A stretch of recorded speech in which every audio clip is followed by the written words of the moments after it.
Epione pain management and regenerative centre. ఇక మీ నొప్పులు శాశ్వతం కావు.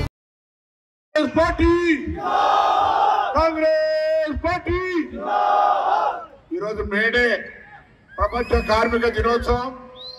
సిరిసిల్ల లాంటి కార్మిక క్షేత్రంలో కార్మికుల మధ్యలో ఈ ఉదయాన్ని గడిపి వారందరికీ మేడే కార్మిక దినోత్సవం శుభాకాంక్షలు తెలియజేస్తా ఉన్నాం. కాంగ్రెస్ పార్టీ పక్షాన ఈరోజు కార్మికులు ఏకైతే భవిష్యత్తులో మరింత న్యాయం జరగాలనుకుంటే ఇప్పటికే కాంగ్రెస్ పార్టీ తరఫున పేదలకు కార్మిక వర్గాలకు అందాల్సినటువంటి ఆర్టీసీ బస్సులో ఉచిత ప్రయాణం కావచ్చు, 500 రూపాయలకి సిలిండర్ కావచ్చు, 200 యూనిట్ల కరెంటు ఫ్రీతో పాటుగా 10 లక్షల ఆరోగ్యశ్రీ కార్యక్రమాన్ని ఇస్తా ఉన్నాం.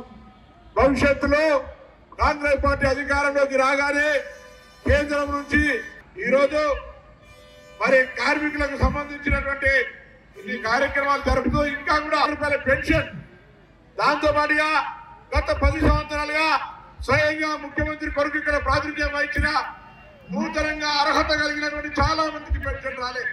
ఇలా బీవీగా మొదలుపెట్టుకుంటే ఇక్కడ దాకా వచ్చేదాకా చాలా మంది వాళ్ళు పెన్షన్ రాలేదని చెప్పేటువంటి పరిస్థితి కనబడతా ఉంది. తప్పకుండా కాంగ్రెస్ పార్టీ వేదిక ద్వారా నేతల విగ్రహం సాక్షిగా కాంగ్రెస్ పార్టీ తెలంగాణ రాష్ట్ర ప్రభుత్వం తరఫున మీకందరికీ నూతనంగా పెన్షన్లు ఇచ్చే కార్యక్రమం కూడా తీసుకుంటుందని మనం చేస్తూ ఉన్నాం. ఈరోజు రేషన్ కార్డులు మీ పిల్లలు పుట్టినా రేషన్ కార్డు రానటువంటి పరిస్థితి, వాళ్ళందరికీ రేషన్ కార్డు ఇచ్చే విధంగా చర్య తీసుకుంటాం. ఇవాళ మీరు చూస్తూ ఉన్నారు భారతీయ జనతా పార్టీ ఓటమి పాలవుతుందని ఉత్తర భారతంలో మొత్తం ఇక్కడ పద్మశాలిని కావచ్చు, దళితులు కావచ్చు, బీసీలో ఒక మాట ఆలోచన చేయండి. ఈరోజు 330-50 సీట్లతోటి భారతీయ జనతా పార్టీ 30 సంవత్సరాల తర్వాత పెద్ద ఎత్తున మెజార్టీకి వచ్చింది. కానీ సుమారు 400 అంటుండు 400 సీట్లు గెలిపిస్తే మనకున్నటువంటి ఎస్సీ ఎస్టీ బీసీ రిజర్వేషన్ తొలగించేటువంటి కుట్ర జరుగుతుంది. ఇది తెలిసిన ఉత్తర భారతీయులు బీజేపీ వ్యతిరేకంగా ఓటేస్తే ఒక ప్రధానమంత్రి లాంటి అర్బన్ టెర్రరిజం వస్తుంది, అర్బన్ నక్సలిజం వస్తుంది, ముస్లింలకు ఆస్తులు వస్తారు, లేకపోతే మంగళసూత్రాలు చూసుకున్న ప్రధానమంత్రి దిగజారి మాట్లాడుతున్నారు. ఇలా మీరు స్పష్టంగా చెప్పండి, ఆనాడు మండల కమిషన్ వ్యతిరేకంగా కమండలం తీసిరా లేదా? ఆనాడు మీరు మీ ఆర్ఎస్ఎస్ అధ్యక్షుడు స్వయంగా రిజర్వేషన్ లేకుండా చేస్తామని చెప్పిందా లేదా? దాంతో పాటుగా మొన్న కులగలకు వ్యతిరేకంగా సుప్రీంకోర్టు అభ్యర్థించిన మీడియాలు ఏం జవాబు చెప్తారని.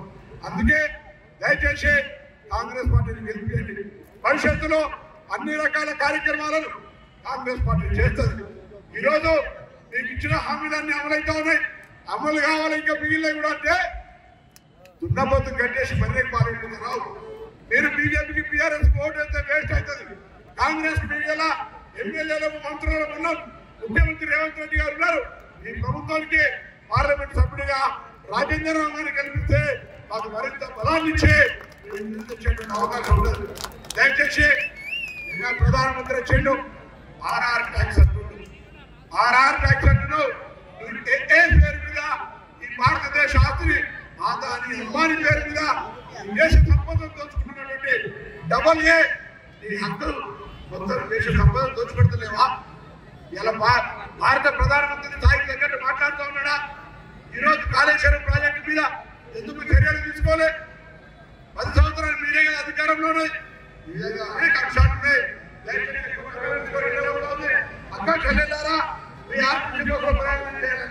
నమస్తే అండి.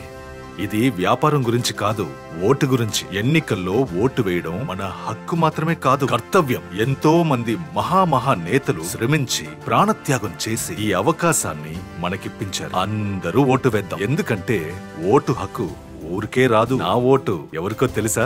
అది సీక్రెట్ అండి.